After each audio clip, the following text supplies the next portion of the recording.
Hello, this is Bruce with Webucator.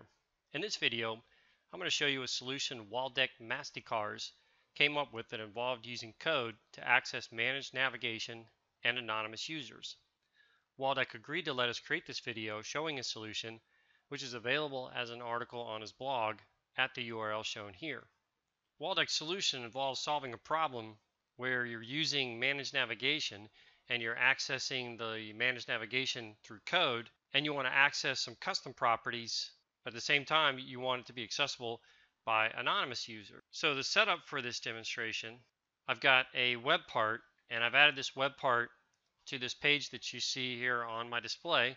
You can see the managed navigation links along the top. And then in the middle of the page, the web part is reading those same managed navigation links and displaying them in a bulleted list. Currently, this works as well for anonymous users. So this browser window is anonymous. You can tell this is using anonymous access because of the question mark in the sign-in field in the upper right-hand corner of the page. And this is working perfectly well. So I'm able to access these same labels and the same managed navigation list as anonymous. But what I want to be able to do is access some custom properties that are available for these terms in the navigation term set. So to show you what I'm talking about, I'm going to switch back to this browser window, and I'm going to use my site settings. I'm going to use the term store management link.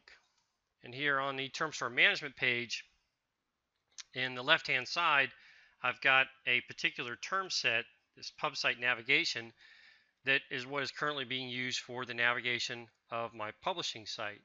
If I expand the list, I can see that I've got, scroll down a little bit, I've got a link or a label called products. If I select products, and then on the right hand side on the series of tabs, one of the options that you have with any terms in managed metadata is you can create custom properties. And if I scroll down just a little bit, you can see that I've already created a custom property that I've given a name of some info, and then I've given a value of Bruce was here. So this gives me the ability to link with any particular term some additional information. So what I want to be able to do is read those properties, see if the term has any properties, any local properties, and if it does, I want to do something with it. Now in my case, I'm just going to write the value of the property in the bulleted list. So I'm not going to try to do anything particularly fancy with it. So switching to my web parts code, you can see the current code that's allowing me to access the term set. So this line right here gives me access to the term set. I'm using a method using the taxonomy navigation class, and then I'm using this method get term set for web, and that's what's getting me my current term set. And then I'm just doing a loop through the terms in the term set, and then using the add method of my bulleted list to add the string value of the term into the bulleted list. But again, what I want to do is access the custom properties, and currently I can't access it as just a navigation term set that doesn't expose the custom properties that I'm after. So what I need to do is add some extra code in here that allows me to do that. The extra code involves creating a taxonomy session. So I'm going to paste some code that I've pre-written that creates an instance of this taxonomy session using the current site as my constructor, or feeding that into my constructor for my taxonomy session. Then what I need to do to access the custom properties, I need to take the term within my for each loop, and I need to call a method get as edible.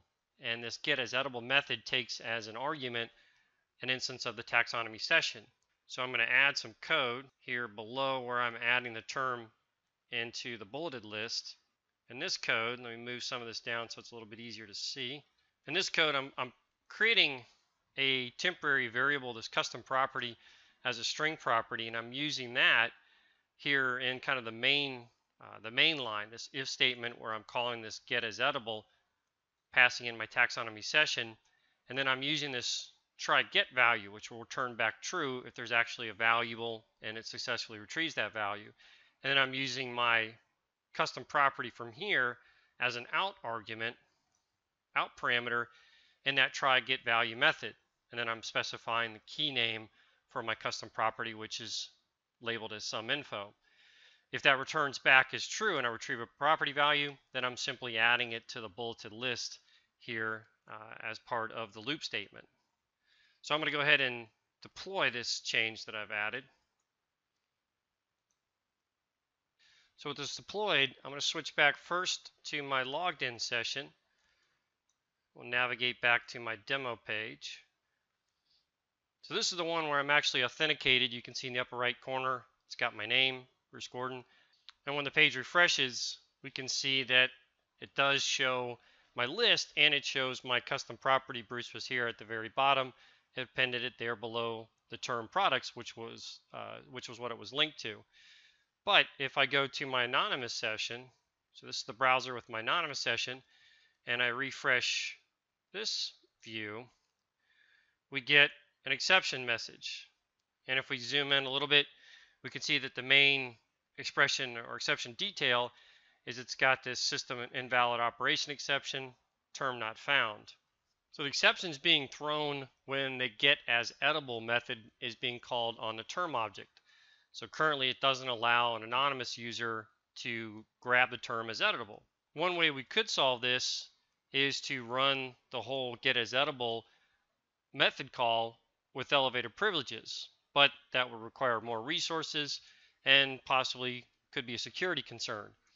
A better alternative, or an easy alternative, is to just set a property on the term set. So I'm going to do that.